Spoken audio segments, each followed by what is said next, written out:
They tell me that I'm never gonna make it. They want me to do something that could make sense. They hate when I keep dreaming I'll be famous, but I don't give a fuck, I'ma keep chasing.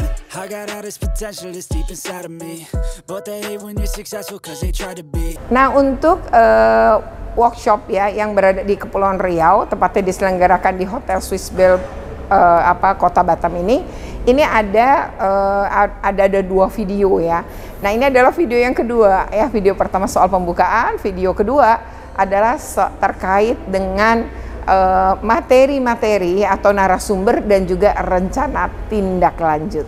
Nah, seperti apa rencana tindak lanjut itu ya, dan seperti apa juga paparan narasumber yang lain. Nah, yuk kita simak dalam video ini. Tapi sebelumnya jangan lupa untuk di like, share, komen, dan subscribe. Bagi yang belum subscribe, segera subscribe untuk terus terupdate dengan video-video pendidikan dan anak. Secara prinsip adalah ya menyadari ya satu bahwa mungkin selama ini kita salah dalam melakukan pembinaan kepada anak-anak kita atau pada murid-murid kita.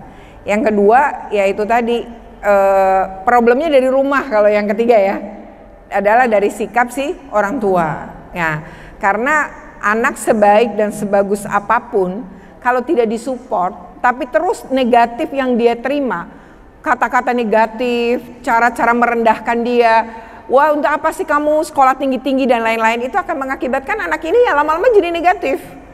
Karena sebenarnya energi negatif itu akan nular, begitupun energi positif. Jadi kalau kita membangun energi positif, penuh kasih sayang, penuh kehangatan, ya di antara lingkungan sekolah, penuh toleransi, maka akan tercipta lingkungan yang positif.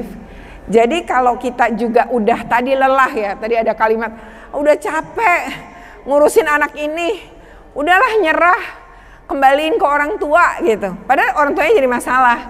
Jadi kalau anak ini mukul, bully, kemudian orang tua dipanggil. Padahal problemnya adalah dia melakukan pembulian tadi, kekerasan-kekerasan fisik itu karena pengasuhannya negatif, penuh kekerasan. Lalu kita panggil orang tuanya, di depan kita ditabok, bahkan ditendang sama orang tuanya, ketika akhirnya seorang tua dapat pengaduan bahwa nih anak melakukan kekerasan. Jadi ya ditambah malah orang tuanya juga memukul. Nah, kira-kira ngebantu itu anak enggak? Nah, lalu bagaimana cara mengatasi ini? Satu, ya Pak saya setuju yang komite. Makanya kita dari rumah punya masalah juga. Apalagi di Batam. Di Batam itu Bu, mohon maaf ya saya pakai data di Batam walaupun ini kembali. Batam itu perceraian per tahunnya 2000 dari pengadilan agama, yang 500-nya dari pengadilan negeri muslim. Jadi perceraian tinggi. Akibat dari perceraian tinggi itu ada dua jenis, pengasuhan yang bagus, pengasuhan rumah. Kemarin seperti yang disampaikan Bu Igit, ada anak 4, orang tuanya pada kerja semua, terlantar, nggak ada pengasuhan. Cuma dikirim uang oleh orang tuanya, dua-duanya kerja di luar, satunya Malaysia, satunya Singapura. Cukup kita kerjakan orang tua sendiri, atau guru sendiri, atau neneknya sendiri. Saya mengapresiasi Bapak Ibu telah, saya tahu Bapak Ibu tumus-tumus, apalagi sekarang ada Merdeka Belajar. Merdeka Belajar ini luar biasa, saya tahu Ibu nge-zoom terus ya.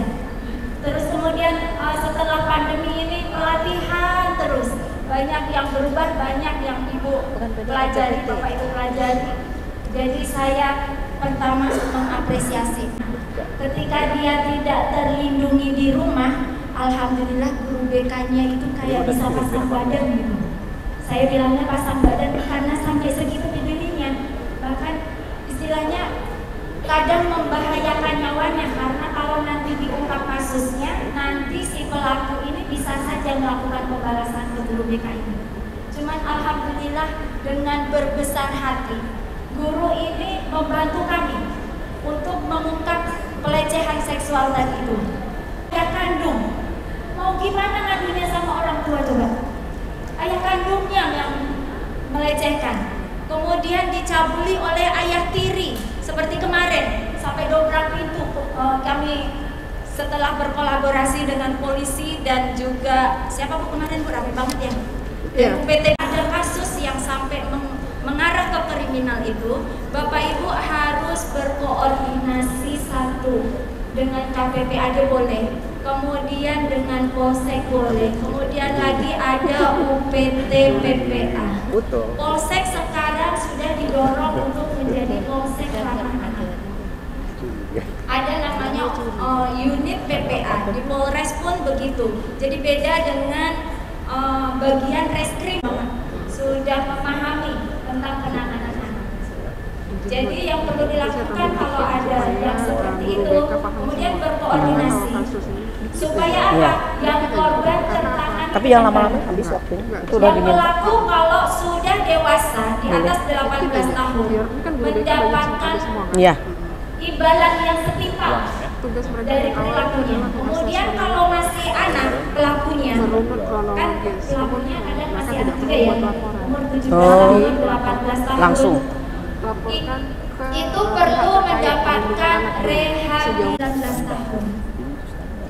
19 tahun kalau misalnya belum berhenti, udah ditelepon, udah dikat, berubah perilakunya menjadi positif, itu kasihan sekali. Nanti aja bisa diiniin aja. Harus diselamatkan. Demikian Bapak Ibu. Karena saya sering surprise saja, Pak Rudi santu tapi nggak, tetap Pak Rudi pengen ada di sebelah yang satu ini. Pak Rudi harus berada di sini karena beliau juga orang MC loh, orang hebat, terus orang MC juga. Sering di TV ya kalau ada acara-acara. Aku mengenal sari wajahmu, Mbak Dina, ayo kita Mbak Dina ya, kita ngobrol dulu bentar.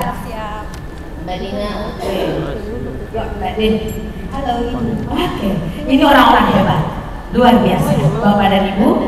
Bunda Ayu. Iya. Insya Allah hari ini kita berdua akan menemani Bapak Ibu dan kakak-kakak semua yang ada di sini untuk menyampaikan materi tentang 3 dosa besar pendidikan. Oh, yang di sana itu yang Mbak ya di belakang. Di belakang. Oke. Kemudian juga tentang Permendikbudristek nomor 46 tahun 2023. Oke, tadi juga sudah dibahas ya Mbak tentang Permendik. Tapi di sini mungkin akan dikuatkan lagi oleh kita.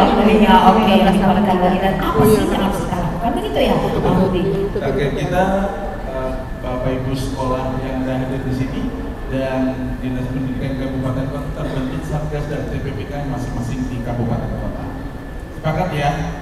Yang dari dinas ada 7 dinas. Ada 7 dinas, tapi tadi suara dipanggil dinas. Ya. Itu yang luar biasa. Targetnya kita terbentuknya draft SK Satgas dan draft SK TPPK di satuan pendidikan masing-masing. Oke. Pelan-pelan ya, tidak bisa bercanda-canda lagi. Oke, baik.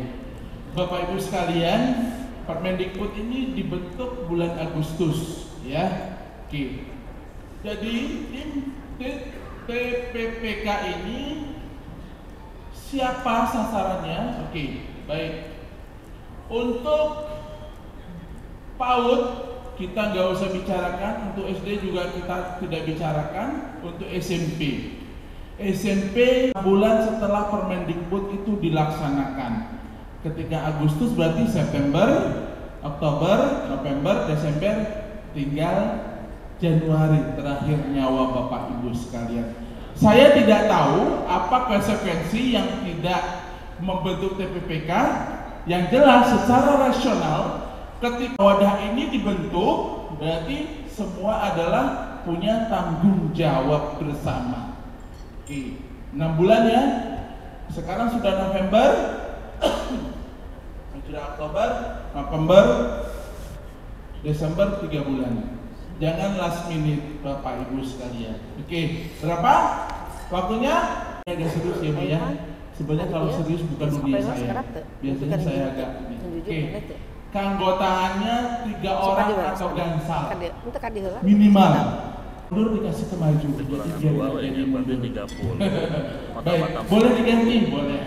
Datang 30 ya? Itu banyak pertimbangan. Baik. Saya kalau ini Bapak Ibu sekalian, ini masa yang harus Bapak Ibu laksanakan dengan ini siapa saja yang akan terlibat. Sekali lagi ya Pak, karena yang tahu di luar itu komite. yang suka ngerupi dengan ibu-ibu orang tua kan komite ya Pak ya. Halo? Kalau kepala sekolah biasanya ngumpul kalau minta uang aja Pak ya. Oh enggak. Baik. Terus sama Bapak Ibu sekalian, kepala daerah atau usulan kepala dinas.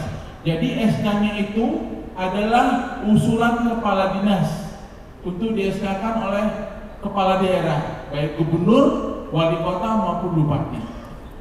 Jadi leadernya adalah kepala.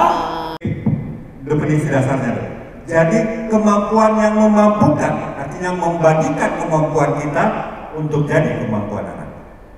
Bagaimana cara itu menjadi kemampuan anak? Adalah dengan membuat anak paham dan mengontrol perilakunya sendiri, sehingga anak paham dan mengontrol perilakunya sendiri. Karena pada saat anak punya kesadaran dan anak bertanggung jawab, maka anak sementara menunjukkan wujud dari dia menghormati diri sendiri dan menghormati orang lain. Bapak Ibu bisa menangkap? Jadi kalau Bapak Ibu bilang mau mendisiplinkan anak, ingat definisi di bagian kalimat di tengah ada kata disiplin tidak? Di bagian tengah itu ada kata disiplin nggak? Tidak ada kan? Lalu di mana muncul disiplin anak? Oke ya, demikian video terkait dengan pelaksanaan workshop ya. Ada beberapa narasumber. Memang ada 2 narasumber yang berbicara di malam ya saat pembukaan. Setelah pembukaan lalu ada 2 narasumber. Tapi pada siang ini ada beberapa narasumber lagi, yaitu tepatnya ada 4 narasumber pada hari kedua. Lalu dilanjutkan dengan RTL ya, seperti tadi disaksikan. Oke, demikian video ini. Semoga bermanfaat. Jika bermanfaat, jangan lupa untuk di like, share, komen, dan subscribe. Bagi yang belum subscribe, segera subscribe untuk terus terupdate dengan video-video pendidikan dan anak.